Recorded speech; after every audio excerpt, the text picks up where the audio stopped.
اور اب اس کے ساتھ ہی ناظرین آپ کو بتائیں کہ Gujranwala government commerce college People's Colony میں سیرت نبی صلی اللہ علیہ وآلہ وسلم کانفرنس تقریب منعقد کی گئی۔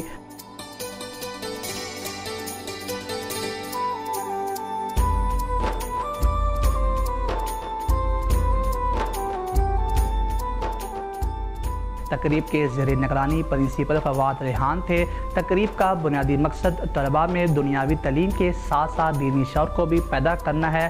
تقریب میں طلباء اور طالبات کثیر تعداد میں شامل تھے اور اساتذہ نے بھی خصوصی طور پر شرکت کی۔ تقریب میں پروفیسر اعظم نوری صاحب نے خصوصی طور پر شرکت کی اور principal Fawad Rehan, vice principal Muhammad Afzal, professor Muhammad Hamid, professor Habib Ullah, professor Younis اور تقریب کے مہمان خصوصی علماء اہل سنت رضا ثاقب مصطفی صاحب تھے اور رضا ثاقب مصطفی نے تقریب میں طلباء میں سیرت النبی صلی اللہ علیہ وآلہ وسلم کے متعلق تعلیمات دیں اور تقریب کے اختتام پر پرنسپل فواد ریحان صاحب نے آنے والے مہمانوں کا دل کی اتھاہ گہرائیوں سے شکریہ ادا کیا۔